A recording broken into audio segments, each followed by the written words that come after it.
बिस्मिल्लाहिर्रहमानिर्रहीम। इय्याका नअबुदु व इय्याका नस्तईन।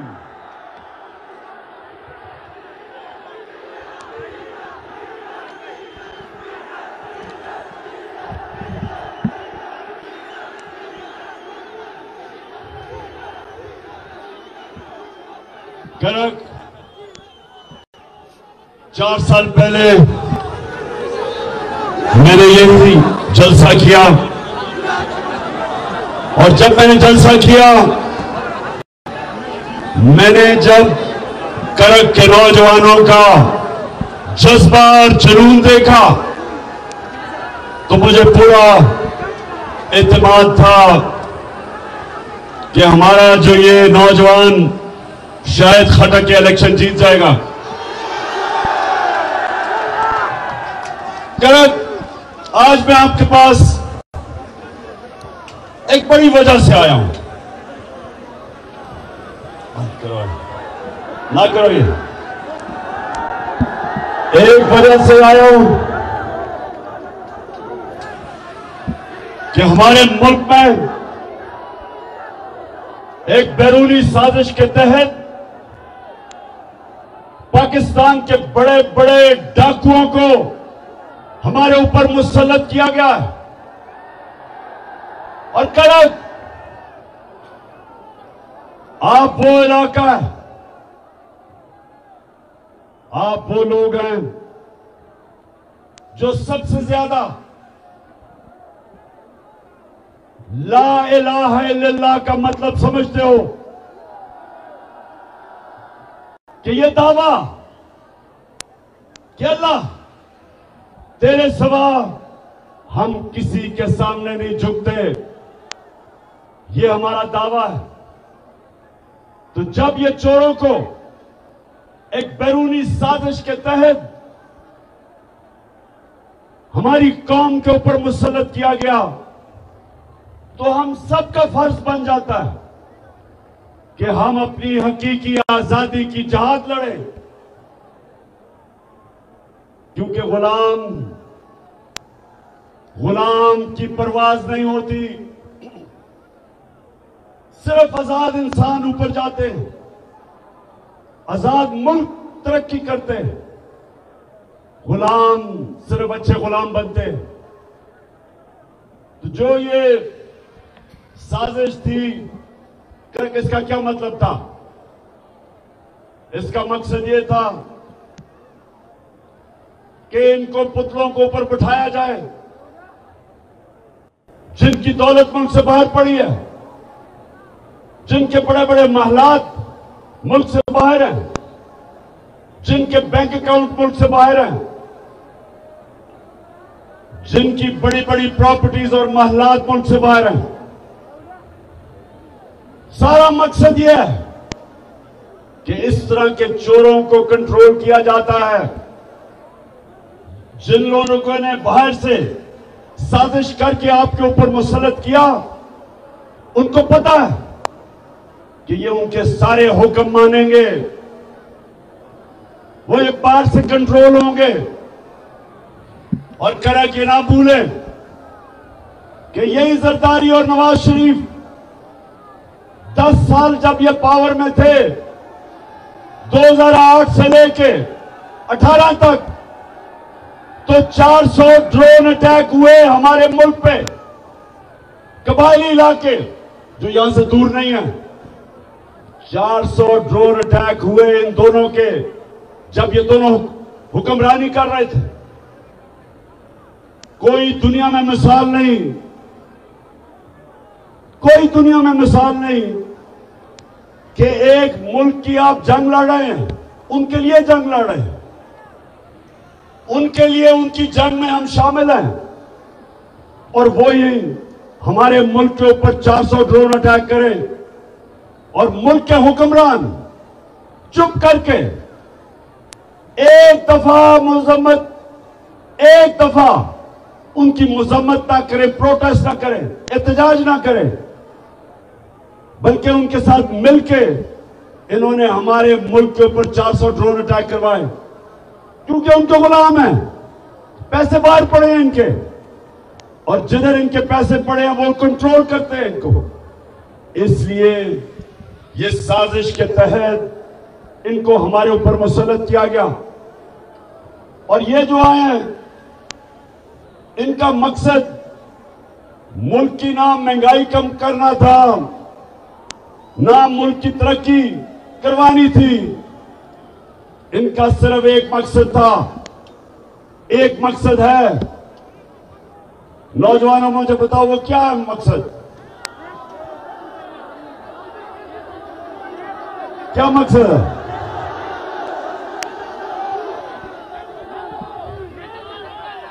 एक मकसद है कि जो इन्होंने पिछले 10 साल मुल्क को लूटा, अब वो चोरी जो अरबों रुपए के केसेस थे, 1100 अरब रुपए के केसेस थे इनके ऊपर, 1100 अरब रुपया उसको माफ करवाना था, एनआरओ लेना था। इन्होंने एनआरओ लेना था और जिन्होंने बैरूनी साजिश की वो इनको पुतला बना के कंट्रोल करना चाहते थे ताकि पाकिस्तान को कंट्रोल किया जाए। इसलिए करक नौजवानों, आपने मेरा साथ देना है और मैंने इनका मुकाबला करना है। मेरी नजर में एक दफा ला इलाहा इल्लल्लाह आपके दिल में चला जाता है, आप कभी भी किसी की गुलामी नहीं करते। इन चोरों की गुलामी से करने से बेहतर मर जाना है। अमेरिकनों के गुलामों की गुलामी करने से बेहतर है कि इंसान जिंदा ही ना रहे। इसलिए मैं इनका मुकाबला करूंगा। और नौजवानों, आपने मेरे साथ चलना है। हाथ उठा के बताएं मुझे नौजवानों। Sound system hello.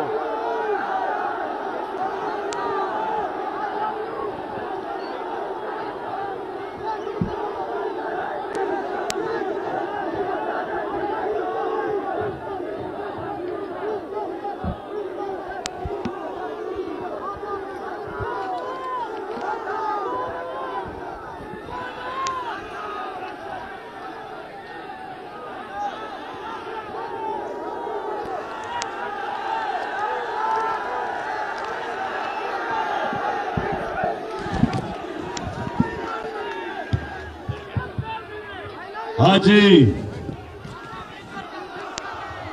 बड़े मौके पे साउंड गया। नीचे आ जाओ, नीचे आ जाओ, गिर जाओगे। अच्छा सुनो, करक अच्छा, किसी ने अपने मोबाइल फोन के ऊपर वो जो क्राइम मिनिस्टर शहबाज शरीफ की टेप सुनी है? अब ये जरा मैं अपनी कौम को बताना चाहता हूं कि मेरा मौला अल्लाह सच का खुदा है, अल हक है। उसका वादा है कि थोड़ी देर के बाद थोड़ा सब्र करना पड़ता है, लेकिन सच हमेशा सामने आता है। अब वो क्या चीज उसमें टेप में आई? इसमें 3 चीजें खास तौर पे सामने आई। पहली चीज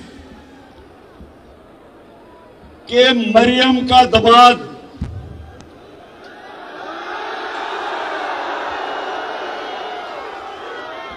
आपको मरियम का पता है ना, उसकी जो खास क्वालिटी है, उसकी एक क्वालिटी क्या सबसे ज्यादा? सच नहीं बोला जाता उससे। लंदन तो छोड़ो, पाकिस्तान में भी बेचारी की कोई प्रॉपर्टी नहीं है।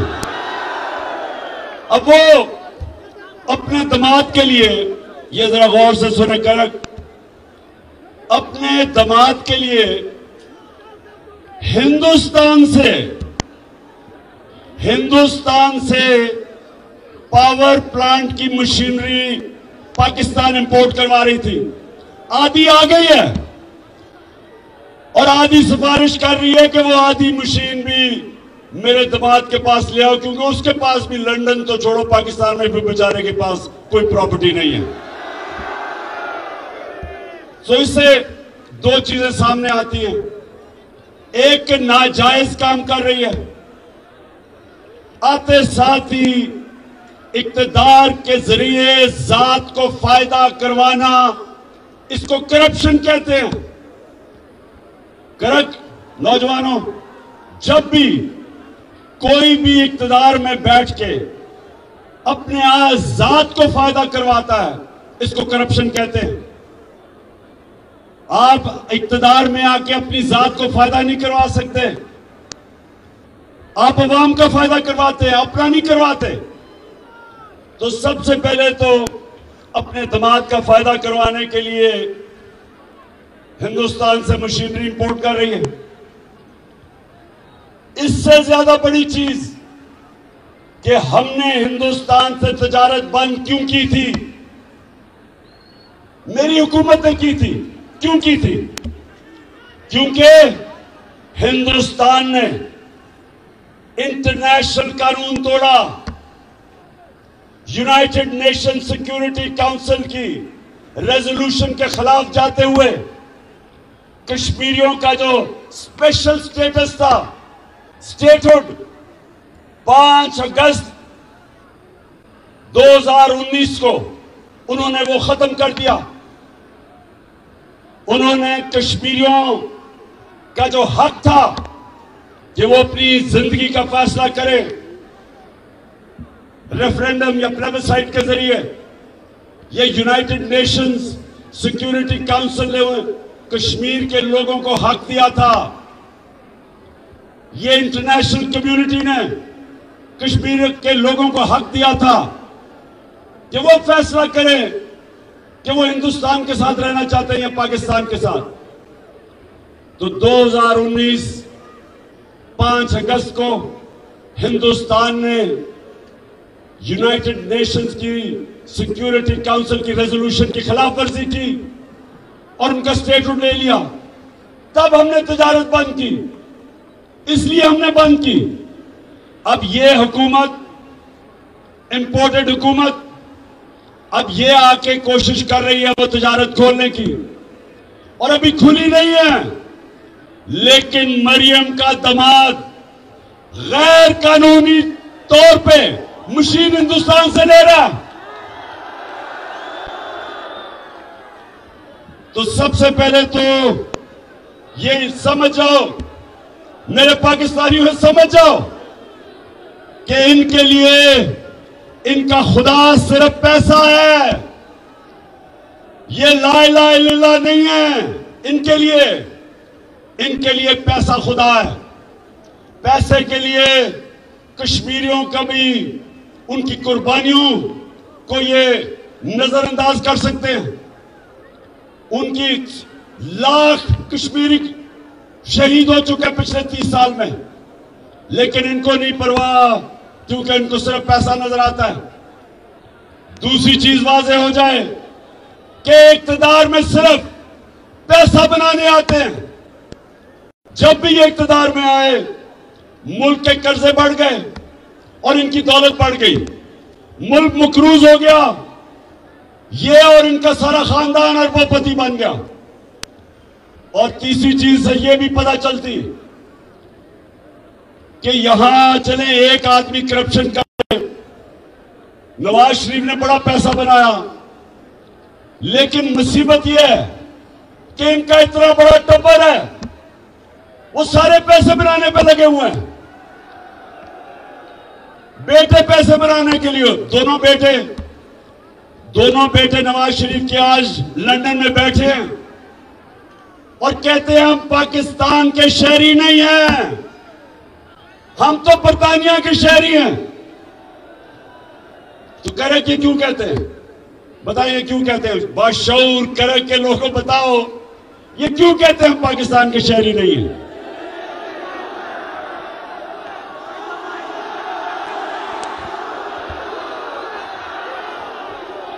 ये इसलिए कहते हैं, करा के इसलिए कहते हैं कि अगर ये कहें पाकिस्तान के शहरी हैं तो इनको बताना पड़ेगा कि अरबों रुपए के घरों में रहते हैं ये। मैं लंदन सबसे बेहतर जानता हूं। जिस इलाके में इनके घर हैं वो सारे लंदन का सबसे महंगा इलाका है, और लंदन यूरोप का सबसे महंगा शहर है। ये उस इलाके में रहते हैं जिधर बर्तानिया का प्राइम मिनिस्टर भी नहीं रह सकता। ये चोरी का आपका पैसा, इस मुल्क से पैसा चोरी करके वहां रह रहे हैं। और जब इनसे पूछो कि जी ये हसन शरीफ, ये जो हसन शरीफ है, ये आता हूं अभी मैं डीजल के ऊपर भी, पहले इसकी बात कर लूं। हसन शरीफ लंदन के जिस घर में रहता है उसकी कीमत 10 अरब रुपया है। 10 अरब रुपया। जब इससे पूछो कि जी ये किधर से आपके पास पैसा आया, तो कहता मैं तो जवाब दे नहीं हूं क्योंकि मैं तो पाकिस्तान का शहरी नहीं हूं। तो इसहाक डार ने भी बच्चे बाहर भेजे हुए हैं, शहबाज शरीफ के भी दोनों बेटे बाहर भाग गए, बड़े बड़े महलों में रह रहे हैं। तो समझ जाएं कि ये जो सारे मिलके, ये जो सारा टब्बर है, सारे पैसे बना रहे हैं। और जब ये इक्तिदार में आते हैं इनका मकसद सिर्फ पैसे बनाना है। जो कि ये जो टेप लीक हुई है इससे अब वाज़ेह हो गया कि अभी दामाद साहब ने भी पैसे बनाने हैं। मरियम को बहुत तकलीफ है कि मेरे दामाद को पैसे बनाने दो, उसको मुश्किलों में ना डालो, क्योंकि मरियम के पास तो बेचारी लंदन तो छोड़ो पाकिस्तान में भी कोई प्रॉपर्टी नहीं है। तो करेक्ट सुनो जरा, मैं ये क्यों आपको कह रहा हूं। सारी दुनिया में मैं फिरा हूं, अमीर और गरीब मुल्कों में क्या फर्क है? सबसे बड़ा फर्क यह है कि जो मुल्क अमीर होता है वह कानून की हुक्मरानी होती है। मतलब ये कि ताकतवर और कमजोर के लिए कानून होता है, और जो गरीब मुल्क है जिधर गुर्बत है उधर ताकतवर जब डाका मारे तो उसको एनआरओ मिल जाता है, और जो बेचारा सिर्फ कमजोर चोर जेलों में डालता है।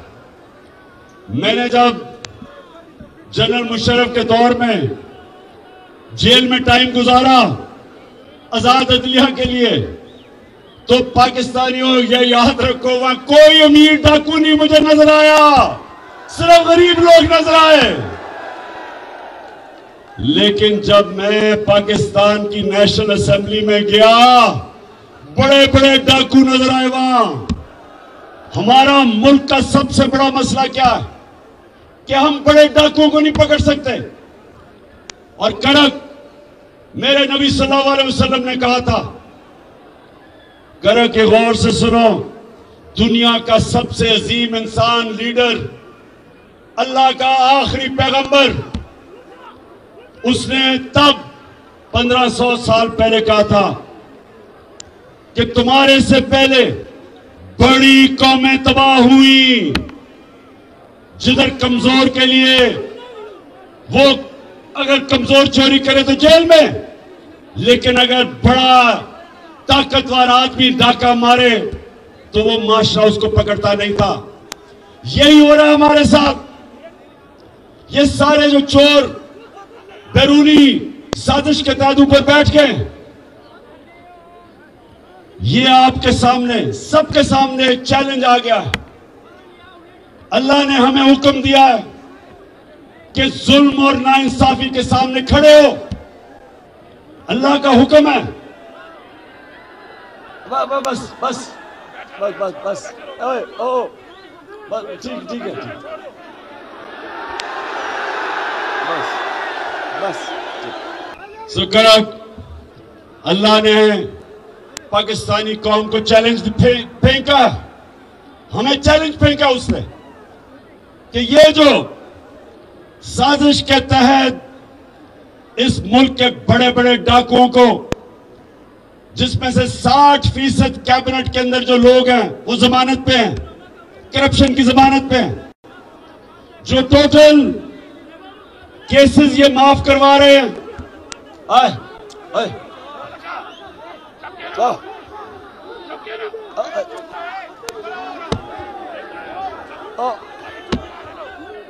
बस बस बस बस बस बस सुने सुने सुने करक छोड़ दे आप इसको।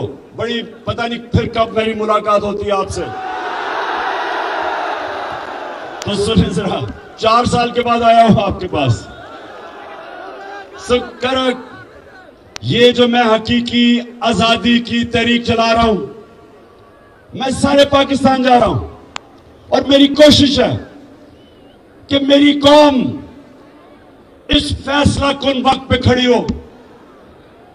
ये जो भी समझता है कि ये चोरों की हम गुलामी कबूल कर लेंगे, जो मर्जी बैरूनी ताकत या अंदरूनी जो भी लोग समझते हैं, किसी गलत फहमी में ना रहो।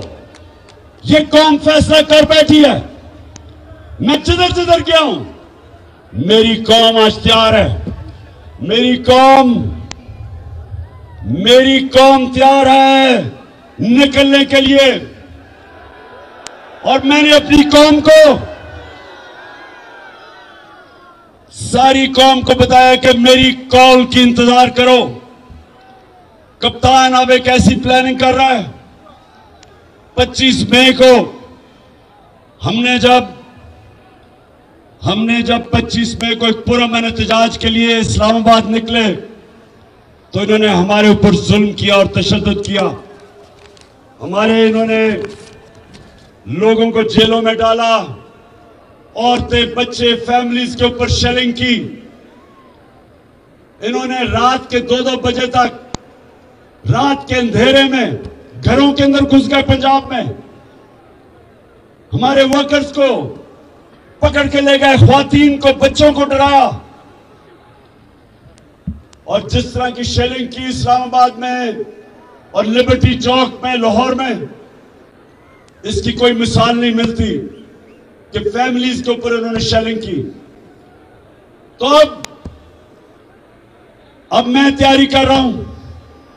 मेरा प्लान है, वो जो मुजरिम कातिल राना सनाउल्लाह, उसका भी प्लान है, और शहबाज शरीफ का भी,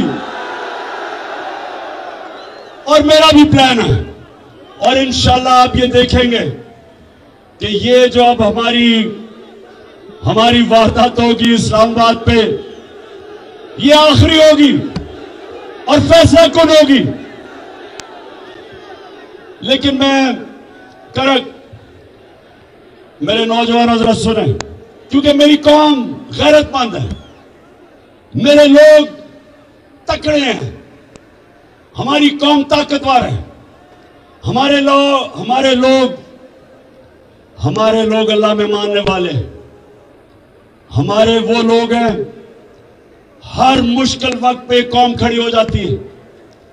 लेकिन ऊपर हमारे बैठे हैं वो लोग, आपने पता नहीं, खैर आपने तो नहीं देखा होगा, अभी शहबाज शरीफ न्यूयॉर्क गया हुआ है, उधर इसने एक इंटरव्यू दिया, एक औरत के सामने इंटरव्यू दिया, और इतनी मुझे शर्म आई कि पाकिस्तान का प्राइम मिनिस्टर औरत के सामने कह रहा है कि खुदा के वास्ते हमें पैसे दे दो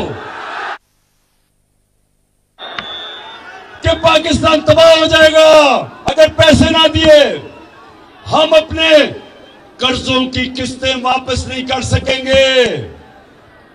उसको कह रहा है औरत को। मैं देख रहा हूं वो भी घबराई हुई है कि ये क्या कह रहा है। उनका प्राइम मिनिस्टर, वो तो एक टीवी एंकर थी, उसे कहता है कि आप दुनिया को पैगाम दे कि हमारा मुल्क तबाह हो गया और हम कर्जे नहीं वापस कर सकते। मैं इसलिए अपनी कौम के सामने आज ये भी कहना चाहता हूं कि देखें, करके सुने मेरी बात, ये बड़ा इंपॉर्टेंट है आपके लिए।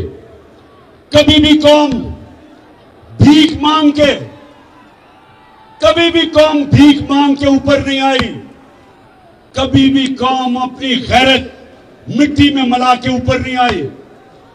कभी भी कोई कौम जिसके अंदर कौमी गैरत नहीं होती, कभी वो ऊपर नहीं आती।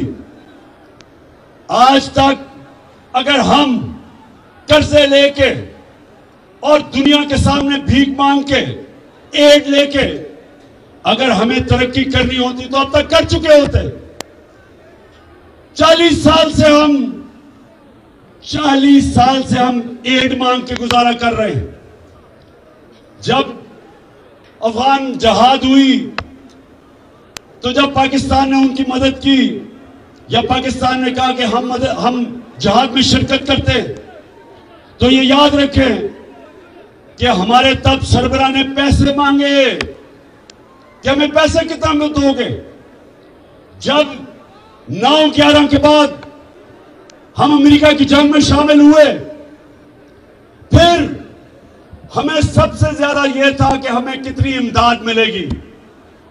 डॉलरों के पीछे हमने सिर्फ इसलिए कि हमने अपने मुल्क को ठीक नहीं किया और पैर पे नहीं खड़ा किया, हम अपनी फॉरेन पॉलिसी अपने बजाय लोगों की बेहतरी के लिए हम दूसरों के लिए बनाते थे ताकि डॉलर मिल जाए, इमदाद मिल जाए।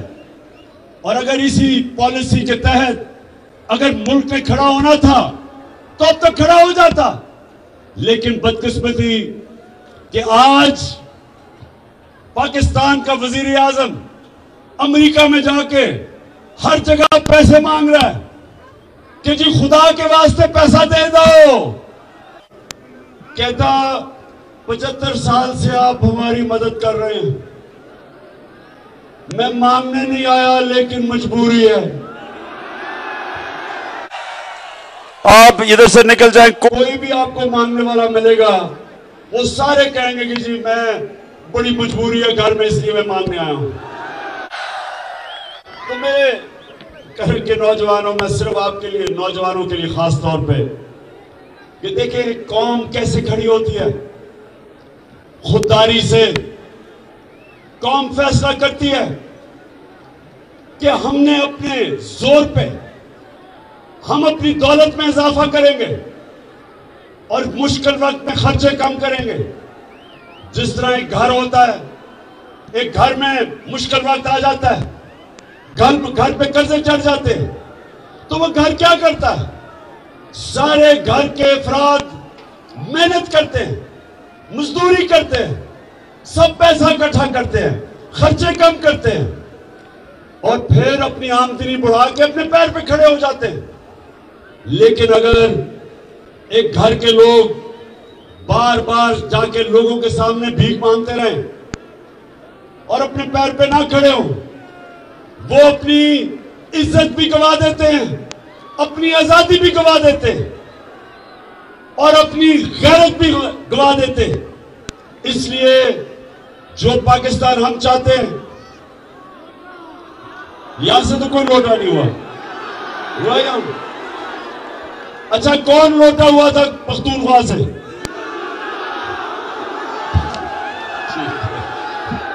अच्छा करा कब सुने मेरी बात। मैं अपनी आज तकरीर के आखिर में आ रहा हूं। मैंने जो आपसे आज बात करनी थी वो ये कि देखें, हमने अपने मुल्क को ठीक कैसे करना है, हमने अपने पैर पे खड़ा होना। इस मुल्क में अल्लाह ने सब कुछ दिया है, हमने अपने लोगों के ऊपर पैसा खर्च करना है। जो हमने हेल्थ कार्ड, हेल्थ इंश्योरेंस जो हमने लेके आए थे कि अपने लोगों की हमने सेहत का ध्यान रखना है। हर खानदान के पास 10 लाख का हेल्थ कार्ड, उसके बाद सस्ते कर्जे दें ताकि लोग अपनी बिजनेस कर सकें और अच्छी पढ़ाई पे पैसा खर्च करें। अब महमूद खान एक एजुकेशन कार्ड लेके आ रहा है, उसके ऊपर हम पैसा खर्च कर रहे हैं कि अच्छे अच्छे तालिब इल्मों को हम एजुकेशन कार्ड दे, कहीं भी जाके पढ़ सकते हैं, वो अच्छे स्कूलों में पढ़ सकते हैं जाके। कौमें आगे बढ़ती है अपने लोगों के ऊपर पैसा खर्च करके, और सबसे बड़ी बात कि वो दुनिया को पैसा एक्सपोर्ट करती है। जब तक आप एक्सपोर्ट नहीं करेंगे आपकी आमदनी कैसे बढ़ेगी? एक्सपोर्ट से आमदनी बढ़ती है। हिंदुस्तान आज अपने पैर पे खड़ा है, आजाद फॉरेन पॉलिसी है। आज वो रूस से सस्ता तेल खरीद रहा है। अमेरिका जो भी कहे वो कहे, उसको परवाह नहीं है, क्योंकि वो अपने पैर पे खड़ा है। उसकी एक्सपोर्ट्स बढ़ी है, रिजर्व्स हैं उनके। आज चाइना कैसे ऊपर गया? चाइना ने एक्सपोर्ट्स की। 30 साल में देखते देखते चाइना किधर चला गया। 90 की दिहाई में इंडोनेशिया, मलेशिया, ये ईस्ट एशियन टाइगर कैसे बने? एक्सपोर्ट करके। हमारे मुल्क की बदकिस्मती देखो कि ये दो खानदान 30 साल से मुल्क पे मुसल्लत हैं। 30 साल से ये हुकूमत कर रहे हैं दो करप्ट खानदान। इनके दौर में हिंदुस्तान भी आगे निकल गया, बांग्लादेश भी आगे निकल गया हमारे से। वो बांग्लादेश जो एक वक्त पे हम अपने ऊपर बोझ समझते थे जब वो ईस्ट पाकिस्तान था, वो भी आगे निकल गया, क्योंकि हमने कभी आगे का सोचा नहीं, कभी हमने आमदनी बढ़ाने का नहीं सोचा। अच्छा करक, आप एक मुझे बताओ, आप वो काम पे टांगने वाली बिलावल को जानते हो? अभी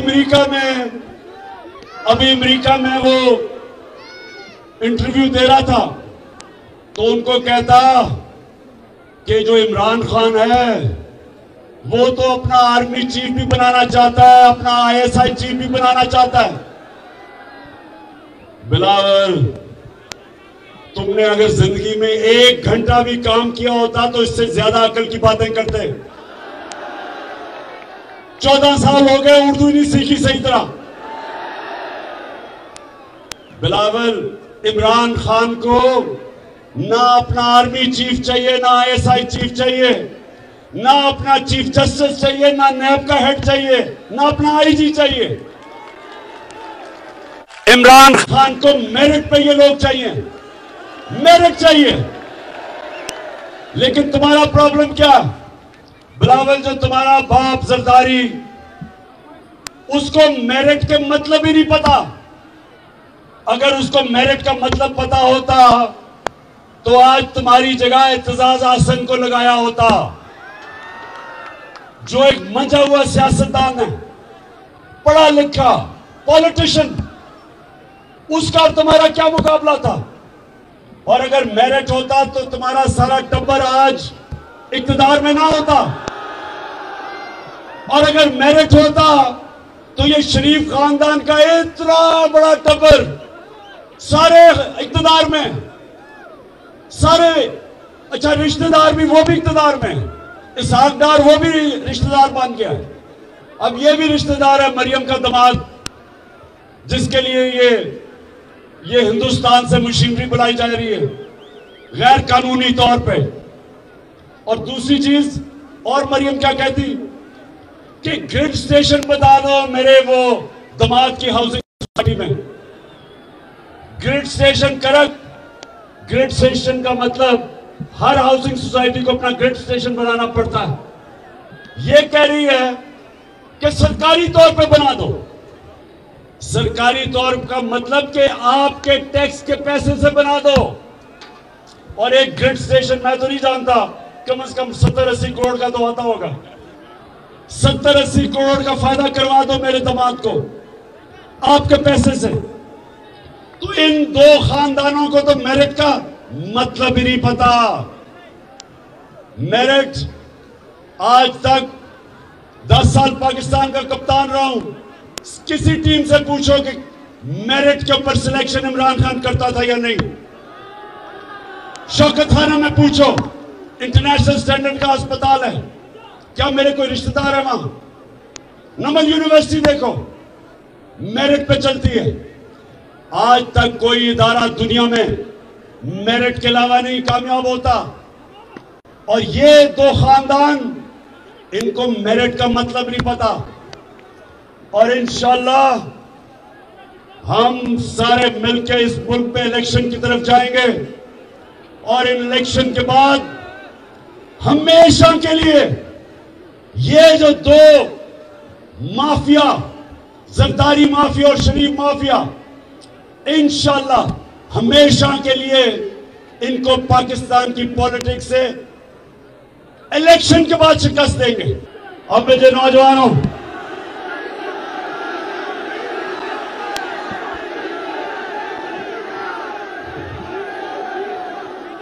अच्छा मेरा प्लान क्या है इस इलेक्शन में? मुझे 3 विकेट नजर आ रही हैं, 3। एक है बड़ी मुल्क की बीमारी जरदारी, एक है चेरी ब्लॉसम शहबाज शरीफ, क्योंकि शहबाज शरीफ की खासियत पता क्या है? वो जब बूट देखता है वो पॉलिश करने शुरू कर देता है, और जितना बड़ा बूट उतनी अच्छी पॉलिश करता है वो। और तीसरी विकेट